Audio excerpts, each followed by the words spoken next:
So hey guys what's up welcome back to our channel myself Riya and you are watching blogging দি। তো দিনটা ছিল 25শে December. সবাইকে জানাই আমার তরফ থেকে ম্যারি ক্রিসমাস। আর সেদিন আমরা গিয়েছিলাম মামা বাড়ি, আমরা মামা বাড়িতে ছিলাম, আর সেখান থেকে আমাদের প্ল্যান ছিল পিকনিকে যাওয়ার। তো আমরা সবাই মিলে পিকনিকে যাওয়ার জন্য রেডি হয়ে বেরিয়ে পড়েছিলাম। আর আমাদের বাইরেই গাড়ি দাঁড়িয়েছিল। অ্যান্ড তারপর আমাদের দুটো গাড়ি ছিল, মানে আমাদের ফ্যামিলির প্রতিটা মেম্বার একসাথে গিয়েছিলাম। তো তারা ফার্স্টের গাড়িটা আগে চলে যায় অ্যান্ড সেকেন্ডের গাড়িতে আমরা ছিলাম। আর আমরা পিকনিক করতে গিয়েছিলাম মাইথন। আমাদের মাইথন অনেকবার অনেকবার, মানে স্পেশালি আমার তো অনেকবার যাওয়া কমপ্লিট হয়ে গেছে। বাট তাও তারা সামনের মধ্যে জায়গা দেখছিল, তার জন্য সবাই একটাই জায়গা মানে সাজেস্ট করলো, মাইথন। তো ঠিক আছে, আমরা ভাবলাম এবার মাইথনই যাই। প্রথমে আমাদের প্ল্যান ছিল অযোধ্যা যাওয়ার, বাট সেটাতে সবাই রাজি হলো না, অনেকটা দূর বলে আমাদের এখান থেকে। তো লাস্টে মাইথনই হ্যাঁ বলা হলো। আর এখানে তাও ঠিকই ছিল, ভিউটা মোটামুটি। আর কেমন হবে, আর এক জায়গা বারবার এলে বেশি ভালোও লাগে না। যারা প্রথমবার যায় তাদের জন্য একটু বেশি ভালো লাগে। আর এই যে এখানে প্রথমে আমরা জায়গা খুঁজছিলাম, প্রথমে ওই সাইডের একটা জায়গাতে করা হয়েছিল, বাট ওখানে অনেক নোংরা ছিল। তার জন্য আমরা এই সাইডে শিফট হয়েছি, আর সবাই এক এক করে এই সাইডে আসে। আর এখানে নামতে না নামতেই দেখো ওরা সব, মানে ব্যাডমিন্টন ক্রিকেটের যে সমস্ত জিনিসপত্র লাগে সব নামিয়ে একসাথে মানে খেলতে শুরু করে দেয়। মানে আসা মাত্র কি ছোট বাচ্চাদের ওটা একটা থাকেই যে যাবো ওখানে খেলবো এনজয় করবো, ওদের একটা আলাদাই এনার্জি থাকে। আর এইদিকে ততক্ষণে ওরা শিফট হচ্ছিল, প্রথমে ওইদিকে সব জিনিসপত্র রাখা হয়ে গেছিল, তার জন্য ওরা এই সাইডে শিফট হচ্ছিল। আর এইদিকে ততক্ষণে দেখো মা ব্রেকফাস্টের জন্য প্লেট রেডি করতে শুরু করে দেয়। আর আমাদের ব্রেকফাস্টে ছিল একটা কেক, ডিম সেদ্ধ, আর চপ, জিলিপি, আর ওইগুলোই ছিল।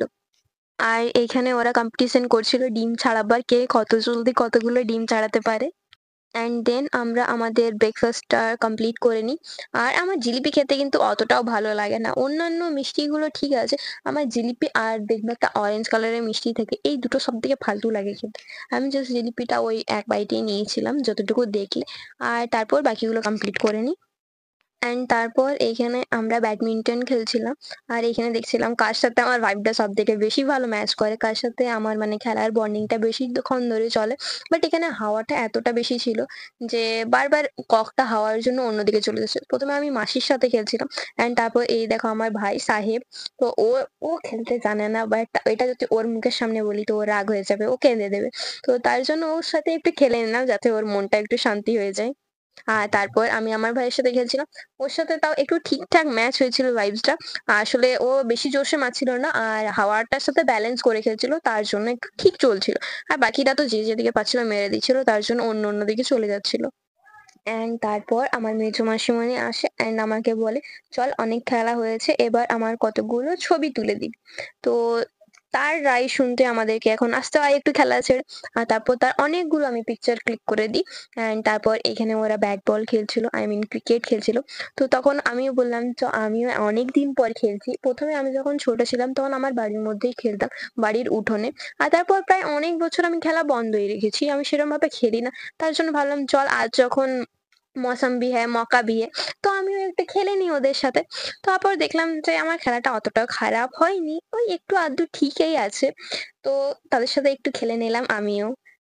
অ্যান্ড তারপর আমাদের পিকচার ক্লিক করাও হয়ে যায়, বসে থাকাও হয়ে যায়, খেলাও হয়ে যায়, সবই হয়েছে। তারপর দেখছিলাম যে চলো দেখা যাক যে রান্নাটা ততক্ষণে কত দূর হলো। আর এইখানে চলছিল মানে মাটনের জন্য গ্রেভি রেডি করা হচ্ছিল। আর চলো আর বাকি খাবার কত দূর কি হয়েছে দেখা যাক। আর এইখানে তো মানে খিচুড়িটা হয়ে গেছে কমপ্লিট। আর ওইদিকে চিকেনটা ম্যারিনেট করে রাখা ছিল। আর আমাদের আজকে চিকেনটা রান্না করবে আমাদের মেজো মামা। অ্যান্ড দেন আমরা একটা আইসক্রিম খেয়ে নিই। আর তারপর দেখি যে আমাদের চিকেন কষা অলমোস্ট হয়ে গেছে। আর তারপর এখানে দেখো আমার মানে ছোট মামা সে রেডি আছে চিকেনটা টেস্ট করার জন্য কিরম হয়েছে। তো আর তা সে ক্যামেরার দিকে তাকাতে মানে লজ্জা পাচ্ছিল। আর তারপর আমি ভাবলাম যে চলো মামার সাথে সাথে আমিও একটু টেস্ট করে দেখে নিই যে কিরম হয়েছে। আর তারপর তোমরা এখানে আমার রিয়েকশনটা দেখে ভাববে হয়তো যে রান্নাটা হয়তো ভালো হয়নি, ওই জন্য আমি ওরম রিয়েক্ট করছি। বাট জিনিসটা সেটা নয়, আসলে তারা জিজ্ঞাসা করছিল যে ঝালটা কিরম হয়েছে, মানে বেশি ঝাল হয়েছে না কম ঝাল হয়েছে। তো সেখানে ওটাই বলছিলাম যে না ঝালটা একটু কমই আছে, আর একটু বেশি ঝাল হলে ভালো লাগবে খেতে। আর বেসিক্যালি আমি ঝালটা একটু বেশিই পছন্দ করি। আর কথা যদি হয় যে রান্নার, তো রান্নাটা খুবই সুন্দর হয়েছিল আর গ্রেভিটা তো আরো বেশি টেস্টি হয়েছে। আর তারপর এখানে আমরা একটু ঘুরতে চলে যাই আশপাশটা।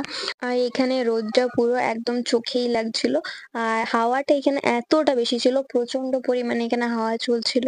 ফাঁকার মধ্যে না, আর ওই জন্য বেশিরভাগ হাওয়া মানে বেশি হাওয়াটা লাগছিল। তার জন্য আমি চুলটা তখন বেঁধে নিয়েছিলাম। অ্যান্ড তারপর আমাদের এখানে মানে ডাক পড়ে যে চলো এবার খেয়ে নাও সবাই। তো আমরা এখানে চলে আসি। আর আমাদের মেনুতে ছিল চিকেন, খিচুড়ি, চাটনি, পাঁপড়, মিষ্টি আর মাটন। আর মাটনটা আমি খাই না, মাটন খেতে আমার ভালো লাগে না। তার জন্য আমি চিকেন আর খিচুড়ি আর বাকি তারপর চাটনি, পাঁপড়, মিষ্টি সেগুলো তো পরেই ছিলই। তো আমরা আমাদের মানে তখন প্রায় মনে হয় কটা বাজছিল? ২টো ওরম বাজছিল। তখন আমাদের রান্নাটা জলদি হয়ে গেছিল, বেশি লেট হয়নি। আর আমাদের আগের দিনে পিকনিকের সময় তো মানে ৩টে বেজে গেছিল। এবার জলদি হয়ে গেছিল। আর এখানে ছোটদের জন্য ছিল চাউমিন, যারা মনে করো খিচুড়ি খেতে চাইবে না। আবার ছোট বাচ্চারা দেখবে জিদই করে। মানে তাদের থাকেই, একটা জিদ থাকবেই। তার জন্য তাদের জন্য ব্যাকআপে চাউমিন করা হয়েছিল। তো তার থেকে আমিও একটু ট্রাই করে নিই। তারপর যখন আমাদের খাওয়া হয়ে যায়, তারপর আমরা বেরিয়ে পড়ি আরো একটু ঘুরতে, বাইরের জায়গাটা এক্সপ্লোর করতে। আর এখানে দেখো ওই জাম্পিংটা ছিল, নৌকাটা ছিল, বাট সেগুলোতে ভিড় হয়নি। বেশিরভাগই জাম্পিংটাতেই মানে চাপছিল, আর বাকিগুলো খালিই পড়েছিল। তো বাকিরা যখন ছোট ছোট বাচ্চাগুলো চাপছিল, তখন তাদেরকে দেখে আমারও একটু চাপতে মন করছিল। বাট টাইমটা যখন মানে যখন যেটা টাইম থাকে তখন সেটাই ভালো। যখন ছোট ছিল তখনই ওটাতে চাপতে ভালো পেরিয়ে গেছে, তার মন খারাপ করে লাভ নেই। তো ভিডিওটা আর বেশি বড় করব না। ভিডিওটা ভালো লেগে থাকলে অবশ্যই লাইক করে দিও। দেখা হবে আমাদের নেক্সট কোনো ভ্লগে। এখনকার জন্য রাখি আপাতত। আর রাতও হয়ে গেছিল আর আমরা বাড়িও চলে এসেছিলাম। তো টাটা গাইস।